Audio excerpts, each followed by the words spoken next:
King Leonidas I of Sparta stands as one of history's most enduring symbols of courage in the face of impossible odds. His name is whispered through the centuries, forever linked to the legendary stand of the 300 at Thermopylae, a tale that has echoed through time, inspiring countless generations. It is a story so powerful that even the wartime leader Winston Churchill, speaking in the midst of a different global conflict, must have had Leonidas and his warriors in mind when he proclaimed that never in the field of human conflict was so much owed by so many to so few. That sentiment perfectly captures the defiant spirit of Leonidas and his Spartan elite. In this deep dive, we will journey back more than 2.5 millennia to the rugged Peloponnese Peninsula to understand the Spartan world that forged such men. We will follow Leonidas from his birth around 540 before Christ in the Greek city-state he would one day rule, through the harsh training that defined every Spartan male, and into the pivotal moment that secured his place in legend. We aim to uncover not just the facts of his life, but also the enduring ideas of duty, sacrifice, and martial prowess that he personified, and why his story continues to resonate across human history. If you enjoy long, deep dives into lives and stories like this, feel free to like the video and subscribe for more. To truly grasp the essence of Leonidas, we must first immerse ourselves in the peculiar and uncompromising society that was ancient Sparta. This was no ordinary Greek city-state. It was a unique military machine, a society built from the ground up on the principles of absolute discipline, physical perfection, and unwavering dedication to the collective good. From birth, a Spartan male belonged not to his family, but to the state itself. Infants deemed too weak or imperfect were exposed to the elements, a brutal practice ensuring only the fittest survived. At the tender age of 7, boys were taken from their mothers and entered the agoge, a rigorous state-sponsored education system designed to turn them into fearless, obedient soldiers. It involved intense physical training, martial arts, hunting, and severe deprivation, including hunger and cold, all to harden their bodies and spirits. Critical thinking and artistic expression were secondary. The primary goal was to create formidable warriors who would never retreat. Spartan women, too, were known for their physical training and independent spirit, seen as essential for producing strong offspring and managing the household in the absence of their warrior husbands.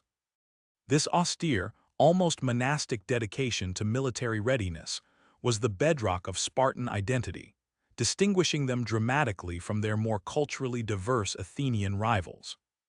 This was the crucible that forged Leonidas, an environment where personal comfort was scorned, where wealth was communal, and where the ultimate virtue was to die honorably in battle for Sparta. The city was a land power, its dominance maintained not through naval strength or trade, but through the formidable reputation of its hoplite phalanx, an impenetrable wall of shields and spears. The Spartan system, though harsh, ensured a degree of equality among its male citizens, at least in theory, fostering a deep bond of comradeship among those who shared the agoge.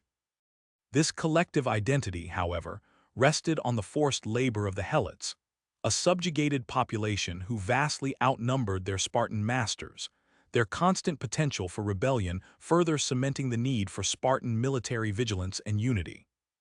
Leonidas as a king was a direct product and a living embodiment of this formidable, yet fragile social and military structure.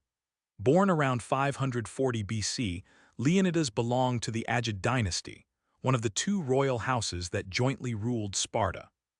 This system of diarchy, with two kings simultaneously holding power, one from the Agid line and one from the Eurypontid, was a unique feature of Spartan governance, designed perhaps to prevent any single monarch from accumulating too much unchecked authority.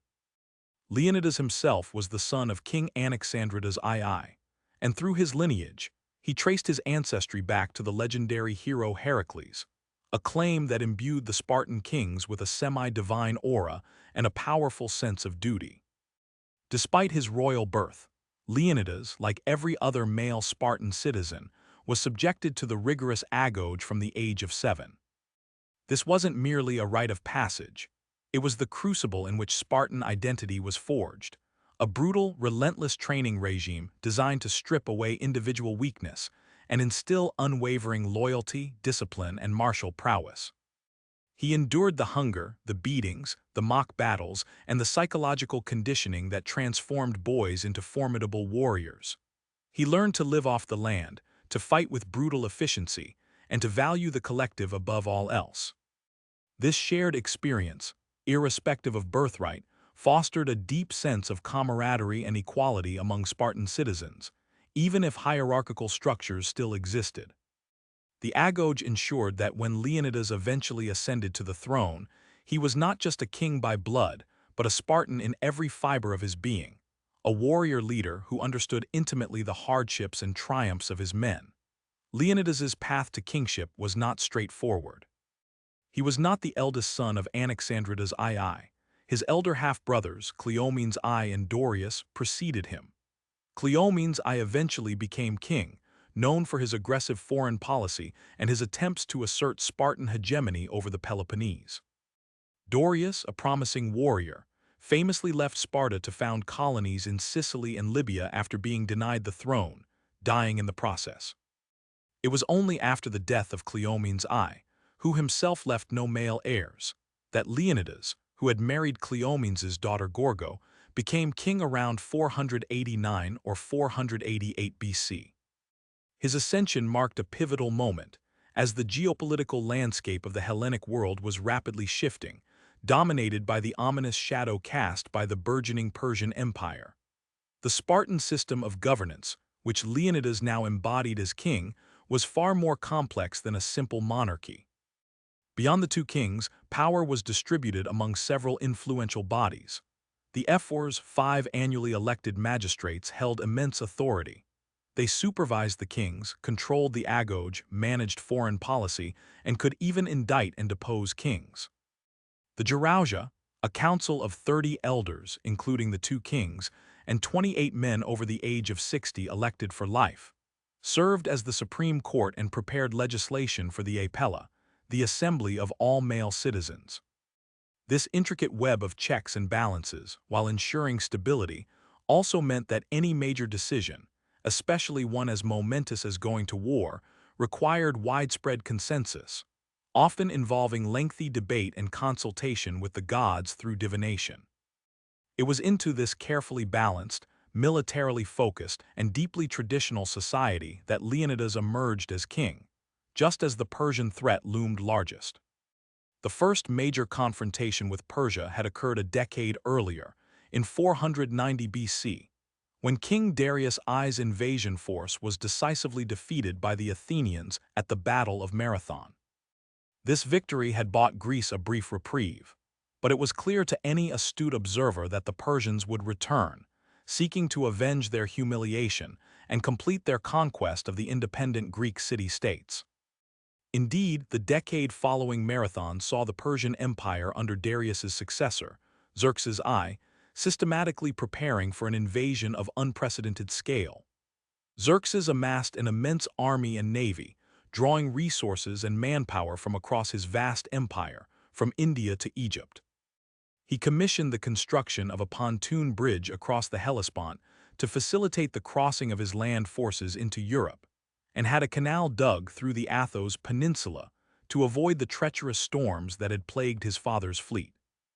The sheer scale of these preparations signaled an existential threat to Greek freedom, one that would demand an extraordinary response. It is perhaps this very context of a small, free people facing an overwhelming imperial force that leads one to draw parallels between Leonidas's stand and later moments in history. Winston Churchill, reflecting on the Battle of Britain, proclaimed, "Never in the field of human conflict was so much owed by so many to so few." Though spoken millennia apart and in a vastly different conflict, the sentiment resonates profoundly with the legend of Leonidas and the 300 Spartans at Thermopylae. It captures the essence of a heroic sacrifice, where a tiny, determined force holds the line against seemingly insurmountable odds, inspiring a nation and altering the course of history. Leonidas, already steeped in the Spartan ethos of unwavering duty and self-sacrifice, was poised to become the living embodiment of that principle, a figure whose courage would echo through the ages and serve as an eternal testament to the power of resolve against tyranny. The stage was set for a confrontation that would define an era and etch his name into the annals of heroism forever. After these early years spent navigating the unique and rigorous Spartan system, Leonidas began to embody the profound principles that would define his eventual legacy. His main ideas were not philosophical treatises penned in quiet contemplation, but rather a lived ethos, forged in the crucible of the agoge and enshrined in the very fabric of Spartan society. Central among these was the unyielding belief in absolute duty to the state, the polis, above all individual desire or comfort. This meant a constant readiness for military service, a willingness to sacrifice one's own life, and an unwavering obedience to the laws established by the legendary Lycurgus.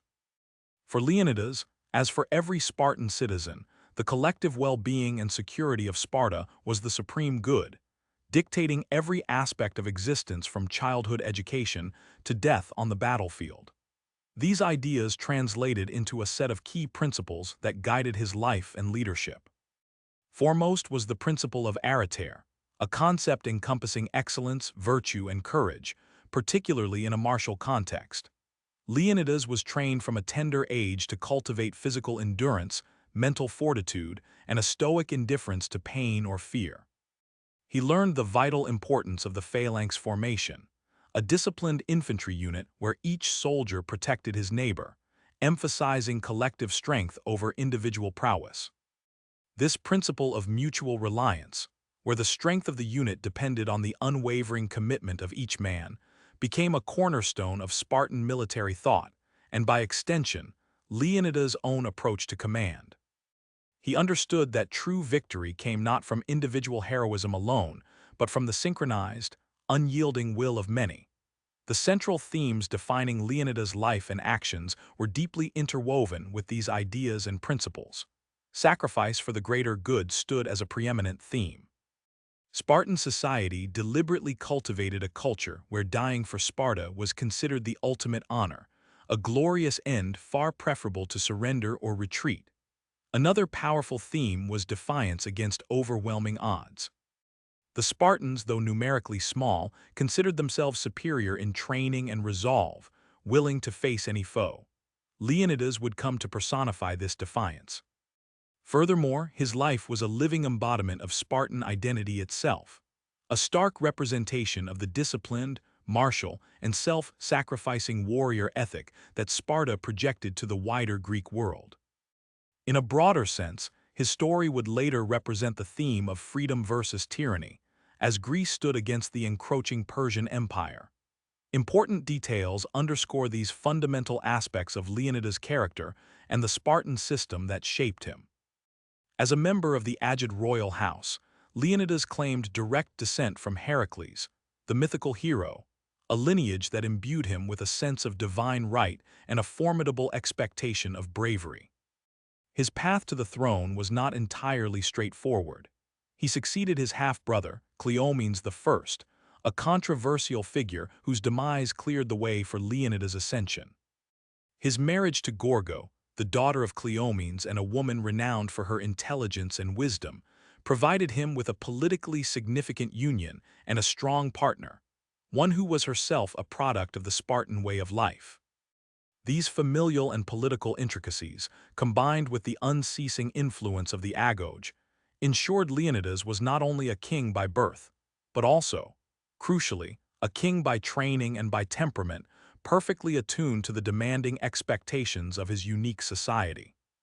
His ascent to the throne, while predetermined by birth, was thus met with the profound expectation that he would uphold and embody the very principles that forged Sparta's unique identity. Leonidas's reign, though often overshadowed by the singular event of Thermopylae, was characterized by a steadfast commitment to the Lycurgan laws and the maintenance of Sparta's formidable military readiness.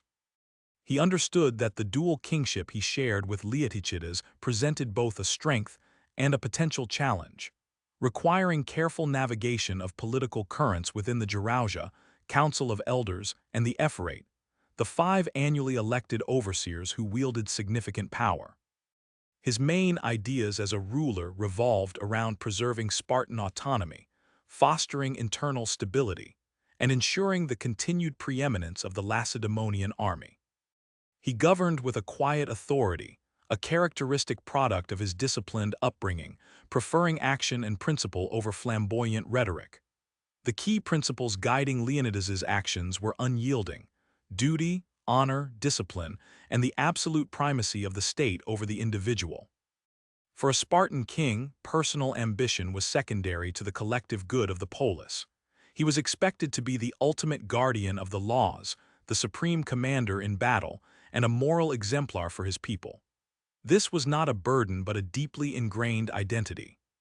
His decisions were informed by a profound respect for tradition, a pragmatic understanding of military strategy, and an unwavering commitment to the defense of Sparta, and by extension, the Hellenic world. He personified the Spartan ideal of the warrior citizen king, prepared to lead by example, even if that path led to the ultimate sacrifice. The early years of his reign saw Leonidas contend with the internal dynamics of Spartan society, ensuring the agoge continued to produce the next generation of disciplined warriors, and that the Helot population remained under firm control, a constant underlying tension in Lacedaemonian life. He participated in the rigorous training and communal meals, syssitia, that bound Spartan citizens together, demonstrating that even a king was subject to the same strictures as any other hoplite. These experiences reinforced his understanding of the common soldier, fostering a sense of shared purpose and resilience that would become crucial in the trials to come. As the second decade of the 5th century BC dawned, a shadow began to fall across the Greek world. News of the burgeoning power of the Achaemenid Persian Empire, already vast and expanding, grew more ominous with each passing year. The defeat of Darius I at Marathon in 490 BC had merely delayed, not deterred, Persian ambitions.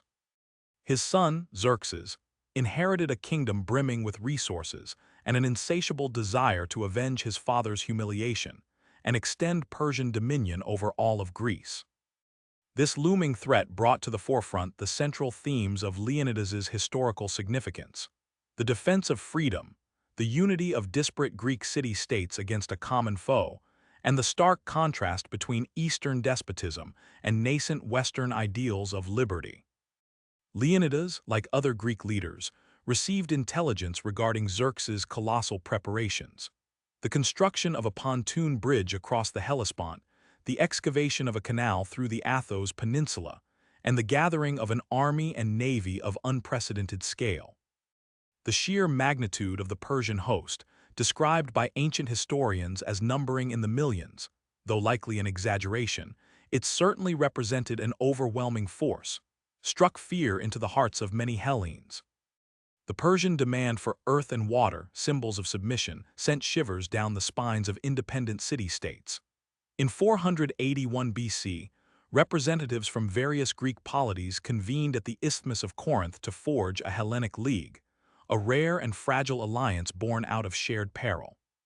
Sparta, by virtue of its military might and established reputation, naturally assumed leadership of this confederation. Leonidas, as one of Sparta's reigning kings and a formidable military figure, played a pivotal role in these deliberations. His important details in these early stages included his clear-eyed assessment of the enemy, his advocacy for a unified defense, and his emphasis on strategic positioning. He understood that a direct confrontation on open plains would be disastrous against the numerically superior Persian forces, particularly their cavalry. The Greeks would have to exploit their knowledge of the rugged Greek terrain. The oracle at Delphi, often consulted in times of national crisis, delivered a famously ambiguous and dire prophecy to the Spartans, foretelling either the utter destruction of their city or the death of a king of Heracles' line. This grim pronouncement resonated deeply with Leonidas, who, as a descendant of Heracles, likely understood its personal implications. It was a premonition of the sacrifice that would eventually define his legacy. The key principle of Ephiestai ton nomen, to obey the law encompassed not just legal statutes, but also the decrees of the gods as interpreted by the oracle, shaping the Spartan mindset towards a destiny of sacrifice. The strategic plan developed by the Hellenic League involved two main defensive lines: a naval blockade at Artemisium to counter the Persian fleet, and a land defense at the narrow pass of Thermopylae, the Hot Gates, to block the Persian army's advance into central Greece. Thermopylae, a constricted passage between the Kallidromo Mountains and the Malian Gulf, presented an ideal chokepoint where numerical superiority would be neutralized.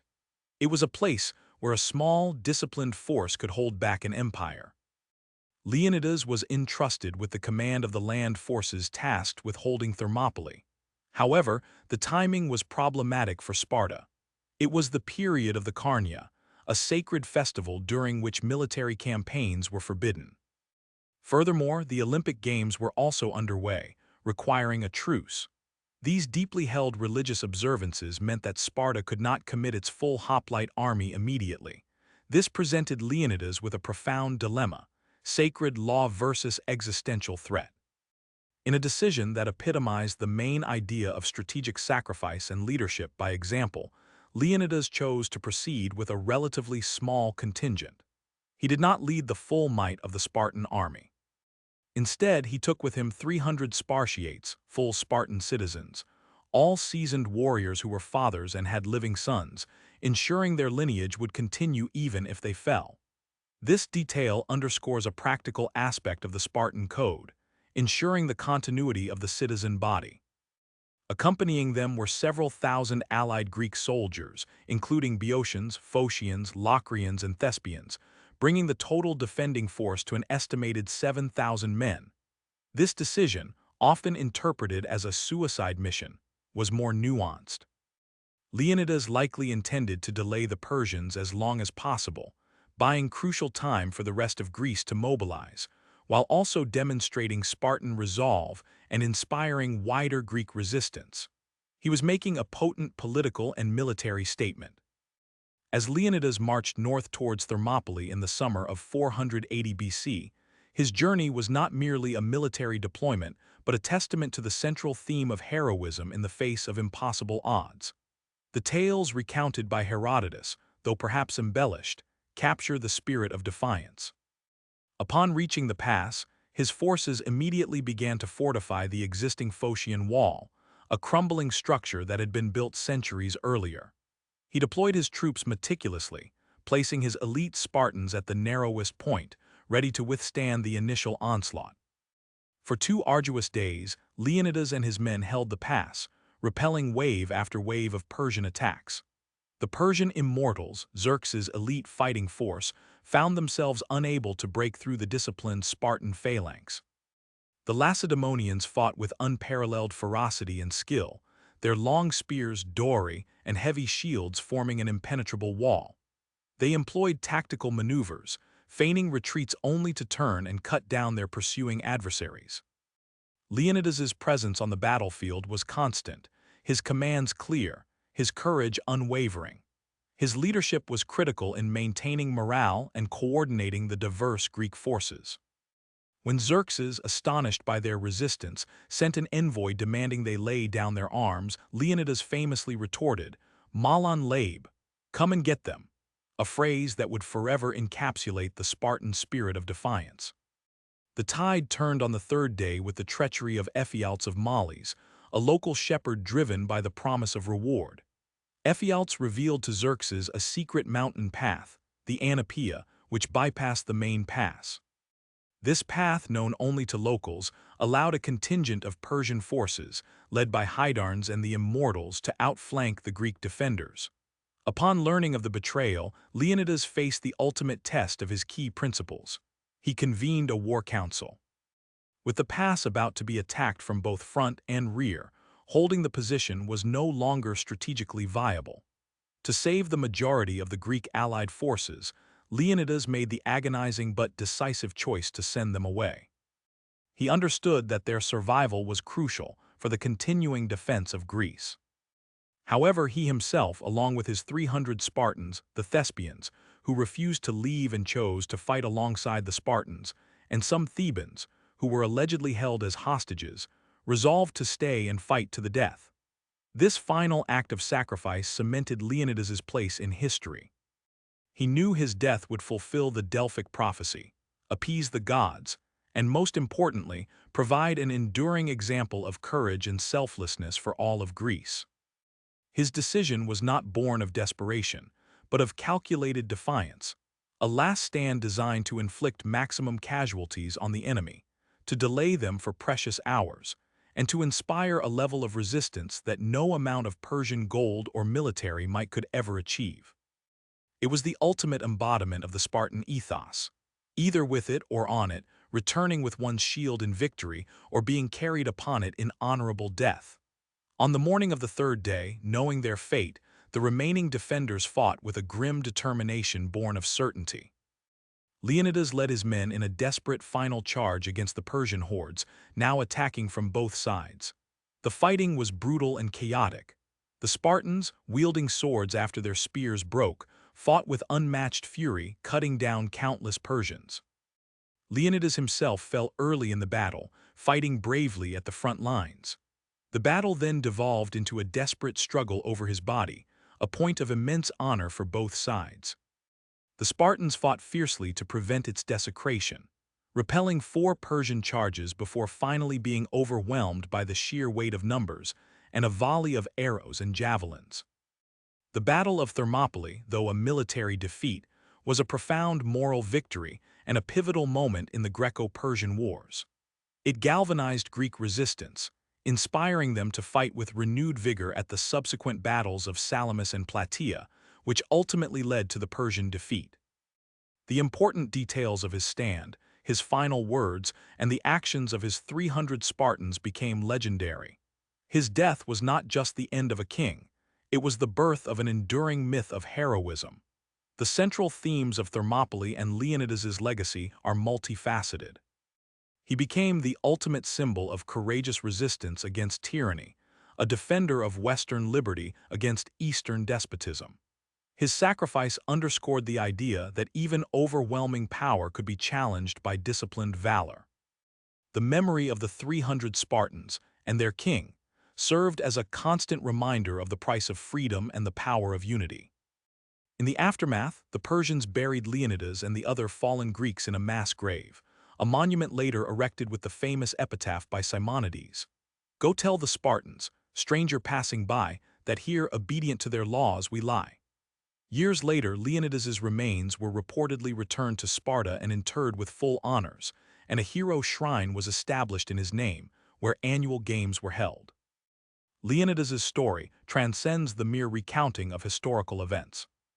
He became, and remains, an archetype of the noble warrior king, a leader who understood that true power lay not in dominion over others, but in unwavering adherence to principles, in leading by example, and in the willingness to make the ultimate sacrifice for one's people and one's ideals.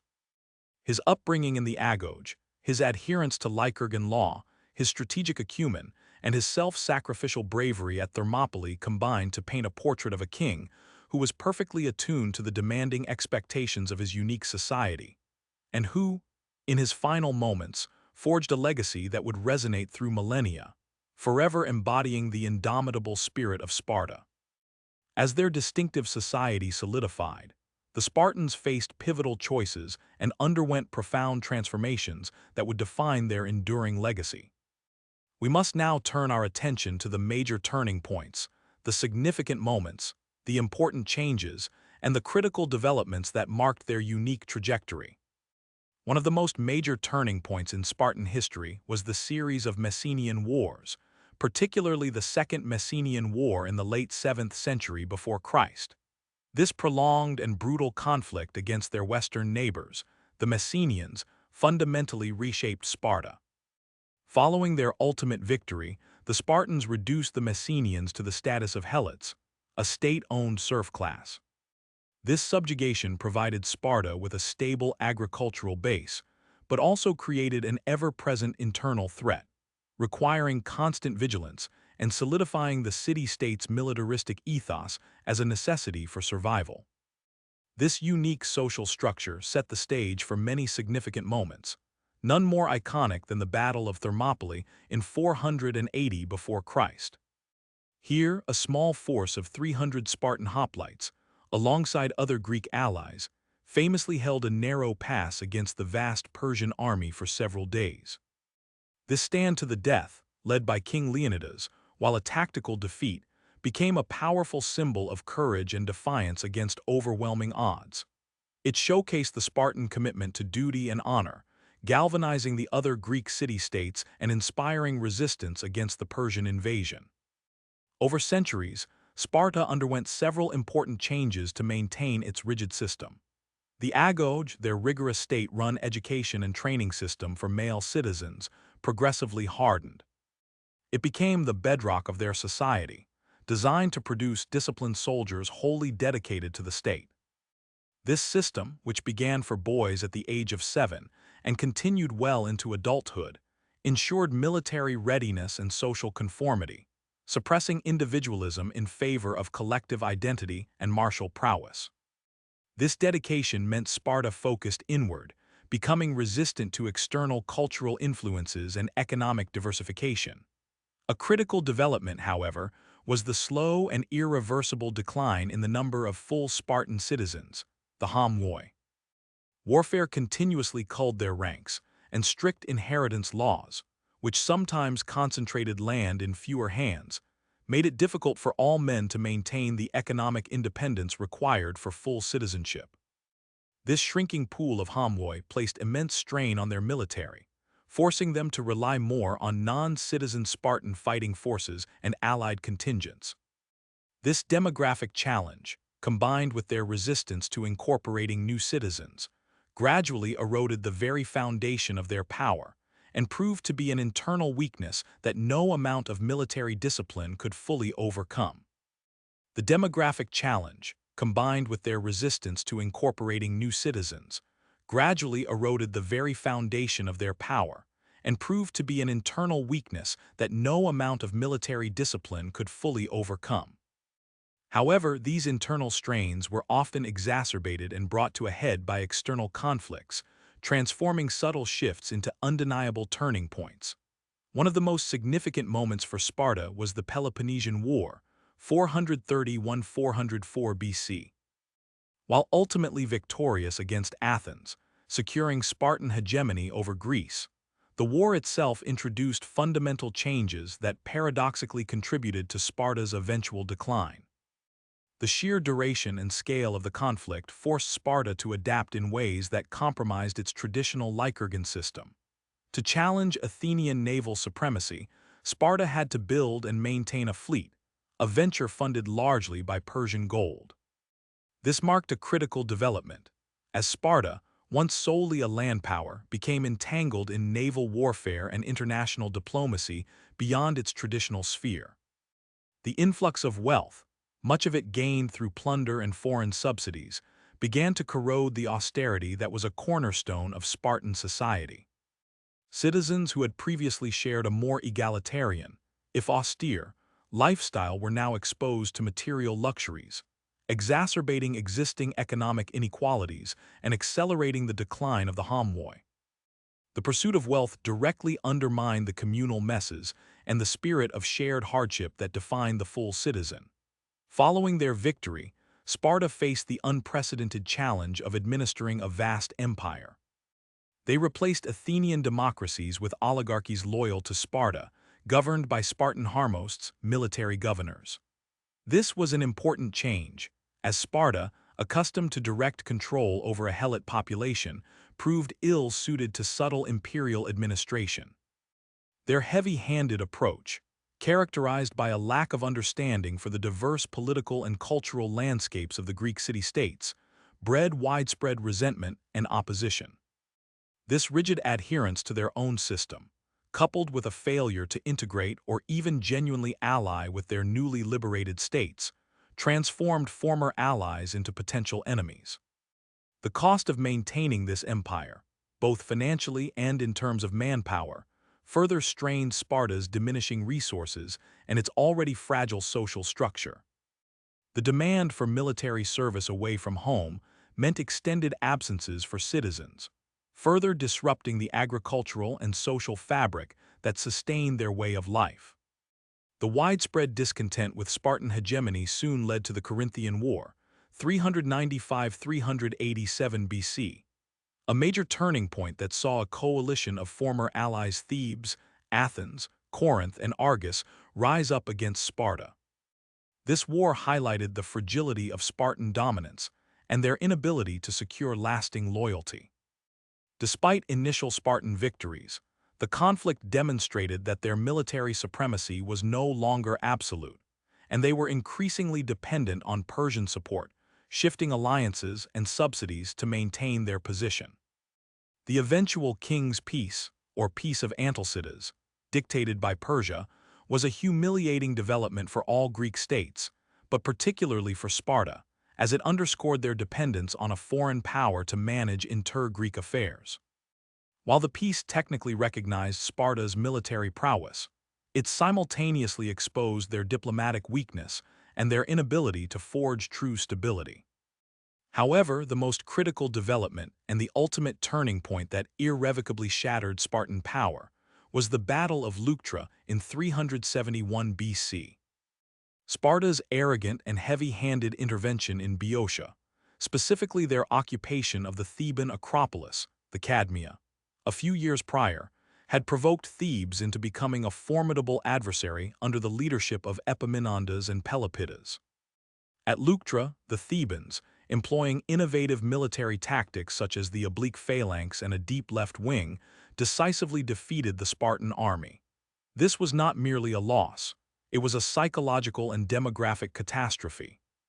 The battle resulted in the death of King Cleombrotus I and a disproportionately high number of Spartan homoi, a devastating blow to an already dwindling citizen body.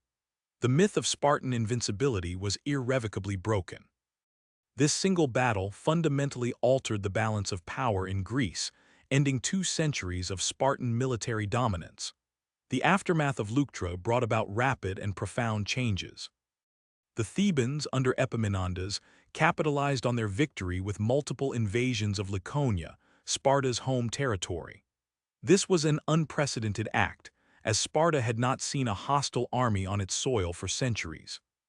The most significant moment during these invasions was the liberation of Messenia in 370 BC.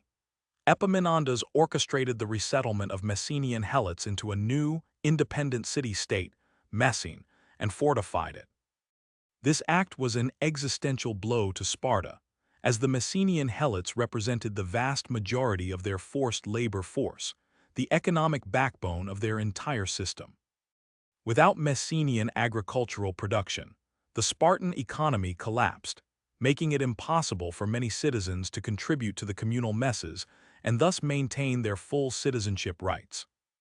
This dramatic loss of their economic base accelerated the decline of the homoi even further, pushing many into the ranks of the Hypomeans, inferiors.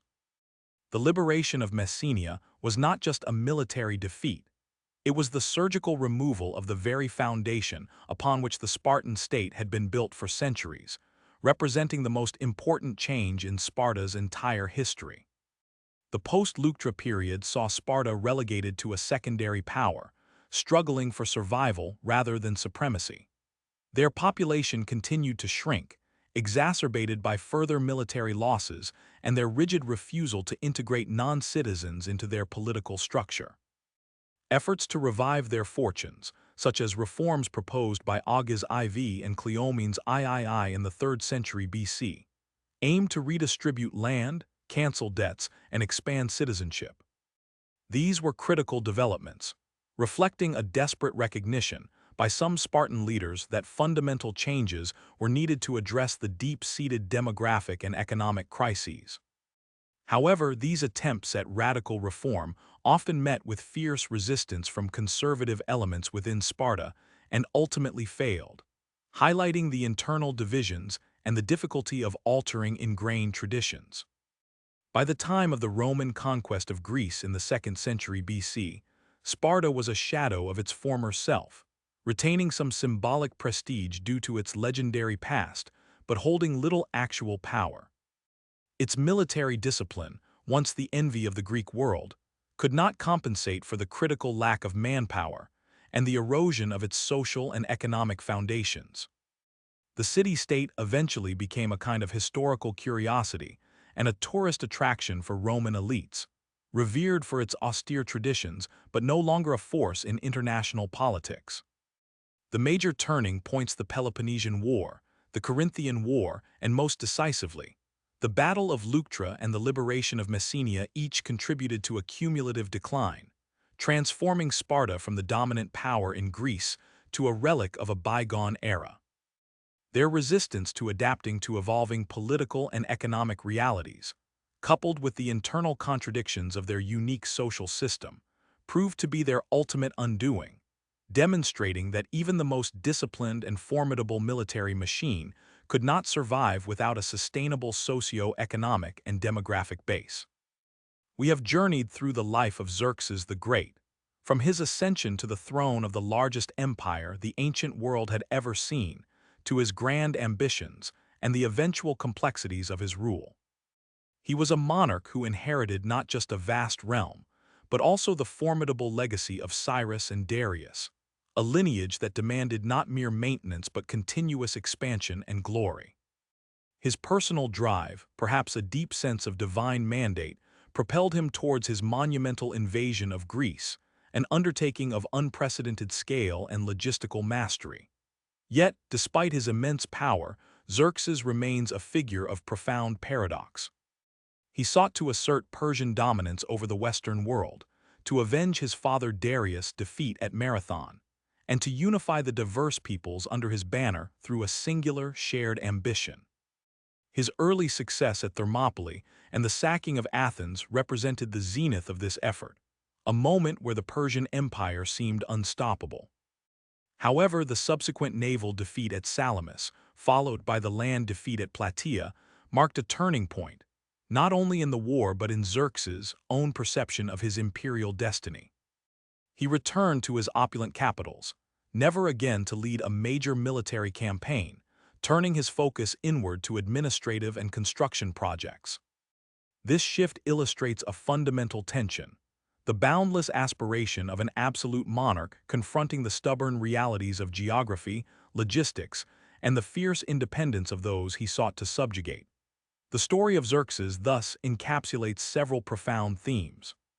First, it highlights the immense power and intricate administration of the Achaemenid Empire, a sophisticated political entity often misunderstood through the lens of its Western rivals.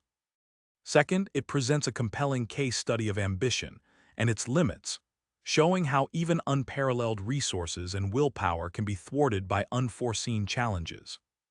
The Persian Wars, initiated by Xerxes, profoundly shaped the nascent Greek identity, forging a sense of Hellenic unity against a perceived common foe. For the Persians, these campaigns were but one chapter in a much larger imperial narrative, a setback rather than a definitive catastrophe, yet they left a lasting imprint on both cultures. Xerxes' reign concluded not on the battlefield, but through a palace intrigue, a common fate for many rulers of his era. He was assassinated in his bed, likely a victim of his own court, an environment where power was constantly contested beneath a veneer of absolute authority. This sudden end to a life marked by such grand public display offers a stark reminder of the often brutal and uncertain nature of leadership in the ancient world. His death plunged the empire into a period of instability, with several of his sons and powerful courtiers vying for control. In the aftermath of Xerxes' passing, his son Artaxerxes I eventually secured the throne after a series of violent successions. The Achaemenid Empire, though shaken, endured for another century and a half, its vastness and influence continuing to shape the Near East. The conflicts with the Greek city-states persisted, shifting from large-scale invasions to a more protracted struggle for influence and control in the Aegean. This dynamic would define Persian foreign policy for generations, culminating in the decisive confrontation with Alexander the Great. The memory of Xerxes, the grand invader, the builder of monumental structures, and the king who dared to bridge the Hellespont, continued to resonate, a potent symbol of both imperial might and the fragility of even the most formidable power.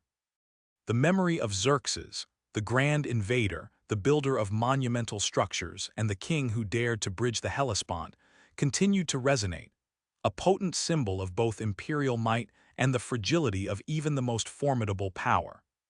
Final thoughts on Xerxes.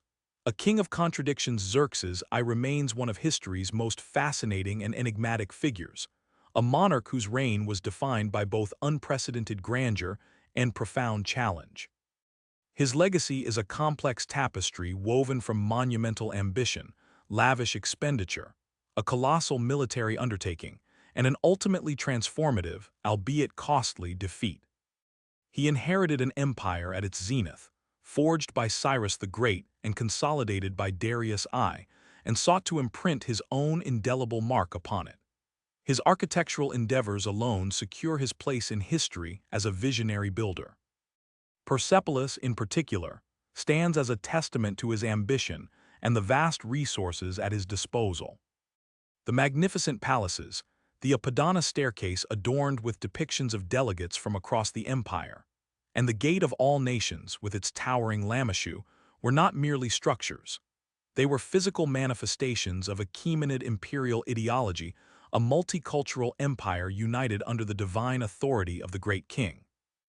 These projects consumed immense wealth and labor, signifying a commitment to long-term stability and the projection of power, not just through military might, but through awe-inspiring artistic and architectural prowess. This focus on internal consolidation and symbolic display reveals a dimension of Xerxes often overshadowed by his military campaigns, that of a meticulous administrator and a king deeply invested in the spiritual and visual grandeur of his dominion. However, it is the Greek expedition that undeniably dominates his historical narrative. Driven by a desire for revenge for Marathon, but more profoundly by the imperial imperative to extend Persian dominion over all known lands and suppress rebellious tributaries, Xerxes launched the largest military invasion scene in the ancient world. The sheer logistical feat of assembling and supplying such a force, constructing the pontoon bridges across the Hellespont, and digging the Athos Canal, showcases an organizational genius and an almost obsessive determination rarely paralleled. These preparations were triumphs of engineering and management, demonstrating the unparalleled capacity of the Achaemenid Empire under his command. Yet, this ambition was met with unexpected and devastating resistance. While Thermopylae was a tactical victory for the Persians, it was a profound moral one for the Greeks, sowing the seeds of defiance. Salamis and Plataea proved to be turning points, not just in the Greco-Persian wars, but in the broader trajectory of Western civilization. These defeats, though not immediately catastrophic for the vast Achaemenid Empire, marked a critical psychological shift. For the first time, the seemingly invincible Persian military machine had been decisively humbled by a smaller, unified force. The loss of prestige was immense, and the strategic consequences were far-reaching. Persian expansion westward was effectively halted, and the Aegean became a contested zone rather than a Persian lake. The empire's focus would, from then on, shift increasingly eastward, a slow but discernible change from the aggressive expansionism of Cyrus and Darius. Xerxes himself, as depicted by Greek historians like Herodotus, often appears as a figure of hubris and fluctuating temperament, prone to grand pronouncements and sudden rages. While these portrayals are colored by Greek bias and propaganda, they have indelibly shaped his image. Persian sources, by contrast, are sparse and offer little in the way of personal detail, focusing instead on his piety and his role as a legitimate successor and builder. The truth likely lies somewhere in between, a powerful monarch, acutely aware of his divine right and imperial responsibilities, but also a human being capable of frustration and misjudgment when confronted with unexpected obstacles. He was a king who pursued his goals with immense resources and unwavering resolve, but who ultimately underestimated the resolve and innovative strategies of his adversaries. The long-term impact of Xerxes' reign on the Achaemenid Empire itself is a subject of ongoing debate. While the Greek campaigns were a costly drain on resources and manpower, they did not immediately trigger the empire's decline. However, they did set in motion certain trends. The focus on naval power in the Aegean intensified, leading to prolonged conflicts and a costly Cold War with the Greek city-states. The financial strain of maintaining such a vast military and sustaining the lavish court and building projects might have contributed to later economic pressures. More subtly, the perception of Persian invincibility was shattered, potentially fostering greater boldness among other subject peoples. Ultimately, Xerxes' reign represents a critical juncture. He was the last Achaemenid king to personally lead a massive invasion into Europe, the last to truly challenge the nascent power of the Greek world on such a scale. His failure in Greece inadvertently fostered the conditions for the Greek Golden Age, solidifying Athenian democracy and spurring cultural and intellectual flourishing. For Persia, he represents the culmination of its imperial reach in the West and the beginning of a more inward-looking, though still formidable, phase. His story is a poignant reminder of the delicate balance between ambition and reality, and the enduring power of historical narrative to shape a figure's legacy for millennia. Summary of key points. The reign of Xerxes I. The reign of Xerxes I. 486–465 BCE was a pivotal period in Achaemenid history, marked by both monumental achievements and significant challenges. Succession and early reign, 486–480 BCE. Xerxes successfully ascended to the throne after the death of his father Darius I, consolidating his power by quelling revolts in Egypt 486 BCE and Babylon 482 BCE. These early actions demonstrated his firm grip on the vast empire and his commitment to maintaining order. Grand building projects. A significant portion of Xerxes' reign was dedicated to lavish architectural endeavors, most notably at Persepolis, Susa, and Ecbatana. Persepolis. He completed and expanded many of the structures initiated by Darius, including the Apadana and the Takara, and constructed new masterpieces like the Gate of All Nations, the Hall of 100 Columns, and his own palace. These projects showcased the immense wealth, architectural sophistication, and multicultural nature of the Achaemenid Empire, serving as both administrative centers and symbolic representations of imperial power. The Second Persian Invasion of Greece, 480–479 BCE. This colossal undertaking is the defining event of Xerxes' reign. Motivations. Driven by a desire for revenge for the Persian defeat at Marathon, 490 BCE, and the broader imperial goal of incorporating the recalcitrant Greek city-states into the Achaemenid sphere, Xerxes meticulously planned the invasion. Preparations. The logistical scale was unprecedented, involving the construction of a pontoon bridge across the Hellespont, the digging of a canal through the Athos Peninsula, and the assembly of a massive multi-ethnic army and navy, likely numbering in the hundreds of thousands. Key battles. Thermopylae, 480 BCE. A heroic stand by a small Spartan-led force against the vast Persian army, which, though a tactical Persian victory, served as a powerful morale boost for the Greeks. Artemisium, 480 BCE. A series of inconclusive naval engagements fought concurrently with Thermopylae. Salamis, 480 BCE. A decisive naval victory for the outnumbered Greek fleet, largely due to the tactical brilliance of Themistocles and the narrow confines of the straits, which neutralized the Persian numerical advantage. Xerxes witnessed this crushing defeat from his throne overlooking the battle. Plataea, 479 BCE. The final major land battle, where the combined Greek forces, led by the Spartan Pausanias, decisively defeated the remaining Persian ground forces under Mardonius. Mycale, 479 BCE. A simultaneous Greek naval and land victory against the Persian fleet and remaining forces in Ionia, signaling the end of Persian dominance in the Aegean. Withdrawal and aftermath. Following Salamis, Xerxes returned to Persia, leaving Mardonius to continue the fight. The defeats at Plataea and Mycale effectively ended the Persian threat to mainland Greece. The Aegean Sea gradually transitioned from Persian control to a sphere of Greek, primarily Athenian, influence. Character and portrayal. Greek historians often depicted Xerxes as impulsive, arrogant, and tyrannical, a figure of hubris punished by the gods. While undoubtedly biased, these accounts have profoundly influenced his historical image. Persian sources, though scarce, present him as a pious king, a protector of Mazdaism, and a legitimate ruler in the tradition of Cyrus and Darius. The true Xerxes likely possessed a more nuanced personality, a powerful ruler operating within the complex traditions and expectations of his vast empire. Legacy. Xerxes' reign solidified the Achaemenid Empire's reputation for immense wealth and power, yet also highlighted its vulnerabilities. The Greek Wars, though a failure in achieving their immediate objective, fostered a period of intense cultural and political development in Greece, and marked the beginning of a prolonged struggle for influence in the Aegean that would define Persian foreign policy for decades. He remains a symbol of both imperial grandeur and the limits of even the greatest power. Closing remarks. The enduring narrative of Xerxes I stands as a towering figure in ancient history, a monarch whose life and reign continue to captivate and challenge historians.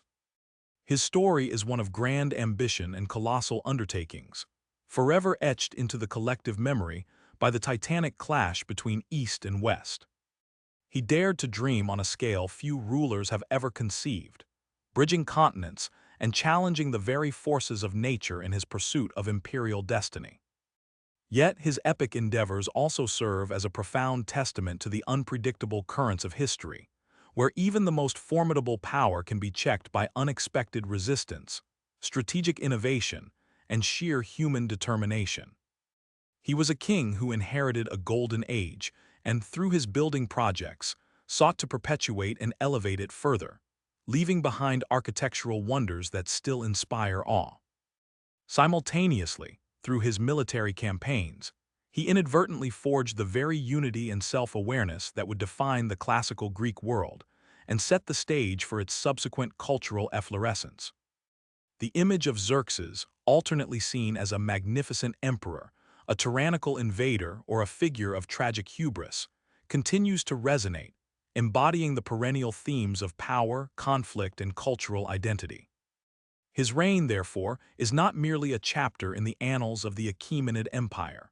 It is a foundational narrative in the larger story of human civilization, a compelling drama that speaks to the enduring complexities of leadership, the costs of conquest, and the indelible marks left by those who dare to reshape the world. What's next? The Achaemenid Empire after Xerxes, the reign of Xerxes, I did not mark the end of the Achaemenid Empire's power or influence, but it did herald a shift in its geopolitical priorities and internal dynamics. His assassination in 465 BCE, orchestrated by his powerful minister Artabanus, plunged the court into a period of intrigue and instability, a stark contrast to the smooth succession of Darius I. Artaxerxes I, Xerxes' third son, eventually emerged victorious after a brutal power struggle, executing Artabanus and his co-conspirators. Artaxerxes I reigned 465–424 BCE, inherited an empire still vast and wealthy, but one grappling with the aftermath of the Greek wars. His reign would be characterized by a protracted struggle to maintain control over the Aegean and Ionia, primarily against the burgeoning Athenian Empire. While Persian military expansion westward had largely ceased, the empire became adept at a new form of foreign policy: diplomatic manipulation and financial support for rival Greek city-states. By playing Athens and Sparta against each other, particularly during the Peloponnesian War, Persia sought to prevent the rise of any single dominant Greek power that could again threaten its borders. This divide-and-conquer strategy proved remarkably effective, ensuring that Greece remained fragmented and unable to mount another concerted challenge to Persian authority for decades. Internally, the Achaemenid Empire continued to function as a highly centralized administrative system, maintaining control over its diverse satrapies. However, the period following Xerxes saw occasional rebellions in various parts of the empire, notably another significant revolt in Egypt 460–454 BCE, which took 6 years and immense resources to suppress. These revolts, though ultimately quashed, pointed to the ongoing challenges of governing such a vast and ethnically diverse realm. The architectural traditions continued, albeit perhaps with less grandiosity than under Xerxes and Darius. Artaxerxes I oversaw further construction at Persepolis and Susa, solidifying the imperial image. His reign also saw the formalization of the King's Peace, Peace of Callias, c. 449 BCE, though its historicity is debated by some modern scholars, which, if authentic, would have set clear boundaries between Persian and Greek spheres of influence, essentially acknowledging Persian control over Ionia and restricting Persian naval presence in the Aegean. Regardless of its authenticity, the general outcome was a period of more stabilized, though often tense, relations with the Greek world. The legacy of Xerxes, therefore, extends beyond his personal reign. He became a reference point for future Persian kings regarding the challenges of Western expansion. His example underscored the financial and logistical strains of such ventures, influencing subsequent policies towards the Mediterranean. The post-Xerxes era would see the Achaemenid Empire maintain its status as a superpower for another century and a half, not through continuous territorial expansion, but through sophisticated diplomacy, economic power, and the occasional assertion of military might, until it finally met its ultimate challenger in Alexander the Great. The shadow of Xerxes, the grand invader, thus loomed large, a reminder of both the empire's immense capacity and its ultimate strategic limits in the face of a unified and determined adversary. The next chapters of Achaemenid history would be defined by the complex inheritance he left behind, shaping the empire's struggle to maintain its glory in a world increasingly aware of its immense, yet not limitless, power.